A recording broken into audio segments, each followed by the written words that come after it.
Salam Jasindo. Sudah lama gue nggak bikin video tentang sepak bola Indonesia timnas karena memang nggak ada pertandingan dan nggak banyak kasus yang terjadi lah. Jadi sekarang ada friendly match, ada 3 friendly match yang dilakukan U19 di Kroasia, dan salah satu rumors yang kita baca di media adalah Sintayong melakukan latihan fisik sangat keras. Oke. Dan gue sangat mendukung itu. Mau sampai muntah lah, mau apalah, bebas.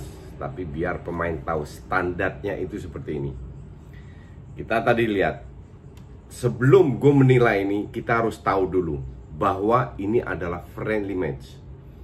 Friendly match berarti pelatih harus bereksperimen, memberi kesempatan kepada beberapa pemain, dilihat siapa yang bagus, siapa yang cocok dengan strategi ini. Bisa juga lawan Kroasia dan Cina kalau nggak salah, atau Arab, mereka Sintayong merubah strateginya, bisa banget. Dan kalau gue jadi Sintayong akan gue lakukan itu, mencoba bereksperimen beberapa strategi menjelang Piala Dunia atau ya Piala Dunia. Yang penting sekarang bukan masalah menang kalah, oke? Tapi kita harus lihat dengan semua apa yang terjadi, kita bisa mengambil hikmah, bisa belajar. Kalau kalah, kalau ketinggalan, kita lihat mentalnya seperti apa, oke? Kalau kita menang, kita lihat fighting spiritnya, bisa mempertahankan kemenangan itu atau tidak, oke? Kalau seandainya kita diserang terus, bisa nggak kita bertahan? Jadi banyak sekali yang kita bisa ambil hikmah dari sebuah pertandingan friendly match, ya.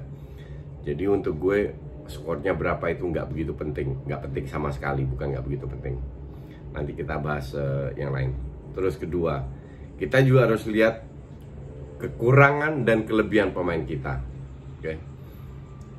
Gue selalu bilang pelatih yang hebat itu nggak harus jadi juara, karena parameter pelatih bukan dari trofi, dari kapasitas dia untuk bisa memaksimalkan kualitas pemainnya. Oke, paham? Jadi kalau kualitasnya so-so, tapi dia bisa bermain bagus, bisa memberi semua pemain memberi kontribusi, itu ya berkat hebatnya pelatih. Karena tim hebat pun belum tentu bisa jadi juara, belum tentu bisa selalu menang kalau pelatihnya nggak bisa memanfaatkan kapasitas pemain, oke? Dan kita tahu bahwa kapasitas pemain Indonesia ya so-so aja. Para pemain ini nyaris nggak pernah main pertandingan, tidak di liga, sudah lama lah, sudah berbulan-bulan. Dan kalau seandainya dibandingkan dengan Eropa, itu rata-rata pemain U19 di Eropa itu sudah weekly bermain. Pemain kita kan belum tentu, walaupun main di klub Liga 1, belum tentu mereka tiap minggu bermain. Itu pengaruh juga. Dan sangat kelihatan apa? Yaitu fisik. Fisik itu ada 2. Endurance yang dilatih oleh Sintayong dan physical.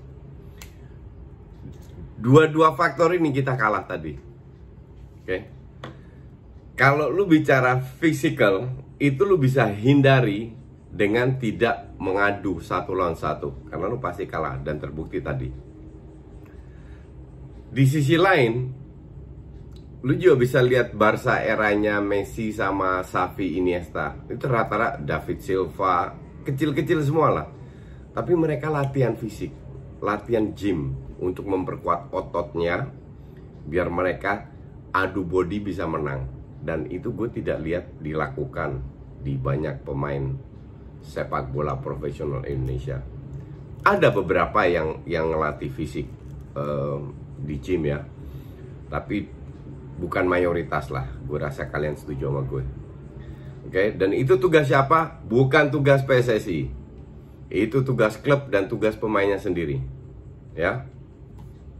Endurance dilatih. Tugas siapa? Bukan tugas PSSI juga. PSSI atau semua timnas itu cuma memaintain. Itu tugas di klub. Tapi karena ada pandemi dan lain-lain, ada ada libur panjang, mungkin mereka tidak begitu melatih ya. Maka dari itu sama Sintayong dinaikkan VO2 max-nya. Terus kita lihat di babak pertama, oke? Bermain sesuai kualitas kita sendiri. Gue pilih ini match ini dari babak pertama dan babak kedua. Babak pertama defense kita disiplin, cukup bagus. Mereka mendapatkan peluang tapi rata-rata setengah peluang dan gak terlalu banyak juga. 5 kali shots kalau nggak salah. Tapi ball possession 72%, kita cuma 28. Oke. Kenapa kita? Apakah tujuan kita bertahan terus ngincer counter? Gue nggak tahu. Kalau gue bilang bukan itu tujuannya. Lu mau main 4-4-2 atau main 4-3-3 nggak ada masalah. Tapi kalau defense di babak pertama nggak ada masalah, cukup disiplin, cukup bagus. Yang jadi masalah adalah pada saat kita memegang bola, kita nggak selama 40 menit nggak bisa pegang bola lebih dari 10-15 detik. That is a problem. Dan sekali lagi nggak masalah karena waktu masih panjang. Ini satu PR yang harus diperbaiki oleh Sintayong, yaitu pemain lebih harus berani memegang bola. Untuk bisa memegang bola butuh apa? 1, visi. 2, akurasi passing. Entah itu long ball, entah itu bola bawah. 17 menit pertama kita ditekan, baru di menit 17 kita dapat one shot. After 70 minutes. Kenapa? Nampaknya di awal pemain itu agak grogi. Kelihatan, ini masalah mental. Sehingga pada saat mereka pegang bola, dengan gampangnya hilang. Passingnya juga salah, crossingnya salah. Jadi nyaris nggak dapat peluang. Baru menit 17 dapat 1 peluang. Setengah peluang lah. Kalau 1 peluang itu kan seolah besar. Oke. Babak pertama ya Bulgaria, gue nggak impress. Ada 1 pemain dari kiri nomor 13 kalau nggak salah. Siapa namanya itu, Netkov atau siapa, itu yang skillful, yang bagus juga. Ya lainnya mereka cuman lebih mengandalkan ketinggian fisik, dan itu dimanfaatkan di babak kedua. Di babak pertama berusaha berapa kali crossing, nggak selalu menang juga, dan di masuk sepertiga lapangan mereka nggak terlalu banyak kreativitas juga untuk bisa nembus defense kita. Jadi defense kita termasuk kiper oke, babak pertama. Plus point untuk Sintayong, oke? Plus point untuk pemain dalam arti ini harus dipertahankan. Minus poinnya membangun serangan, pegang bola kesulitan. Kita masuk ke babak kedua, mainnya tidak berubah, hanya Bulgaria lebih agresif. Dan kelihatan di babak kedua stamina udah mulai menurun. Bulgaria bukan dari sisi permainan, tapi dari sisi stamina stabil. Pertandingan itu 90 menit plus injury time di first half, second half. Let's say 90 menit. Jadi kalau lu main bagus selama 80 menit, 10 menit jelek. Nah ini yang terjadi tadi, 3 gol kebobolan dalam 6 menit. Salah apa?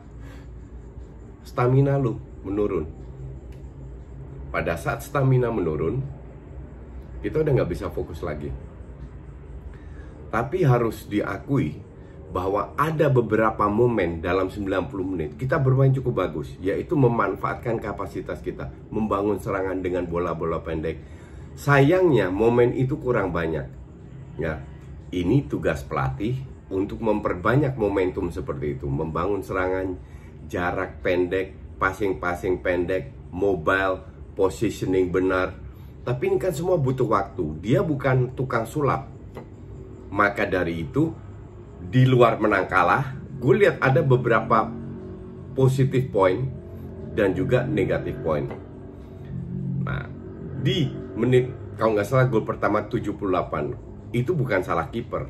Gol kedua, shootingan jarak, itu keren, bukan salah kiper. Gol ketiga, kita kurang fokus lagi di belakang, bukan salah kiper juga. Jadi pada secara overall, kipernya punya plus point. Gue nggak tahu, lu jangan tanya nama lah. yang menonjol siapa dari pemain kita yang agak lebih sering terlibat itu, agak dominan itu mungkin Witan ya. Kalau lu tunjuk gue mukanya gue udah lupa, tapi namanya yang gue dengar, yang gue inget. Jadi Witan doang. Nah seharusnya itu sebenarnya secara overall dibilang jelek, nggak ada satu pemain yang benar-benar jelek, cukup merata. Jadi stamina ngedrop itu juga semuanya ngedrop satu tim. Nggak fokus juga, beberapa pemain nggak fokus. Jadi gue sih kasih friendly match ini masih plus. Karena ada beberapa momen, karena plus ini berdasarkan persiapan mereka, kapasitas mereka, dan juga sikon di mana mereka berada sekarang. Jadi jangan hanya melihat kebobolan 3, tapi belajar dari kesalahan itu. Gue rasa Sintayong juga sadar di 10 menit pertama terakhir dia tegang banget, kelihatan di TV mukanya. That is good. Untuk gue sih kita lihat the next match-nya. Oke, kita lihat apakah ada perubahan, entah itu dari pemain, entah itu dari strategi, entah dari mana, gue nggak tahu. Apakah bisa bermain lebih pintar lagi? Karena bertanding itu lebih capek daripada menyerang. Jadi gue rasa lebih bagus kita pegang bola daripada kita bertahan di gilir kiri kanan. Oke? Sementara itu dulu, kita tunggu lagi next match. Enggak, ntar ada itu juga Swedia Prancis, gue nonton Nation League. Oke? Thank you for watching.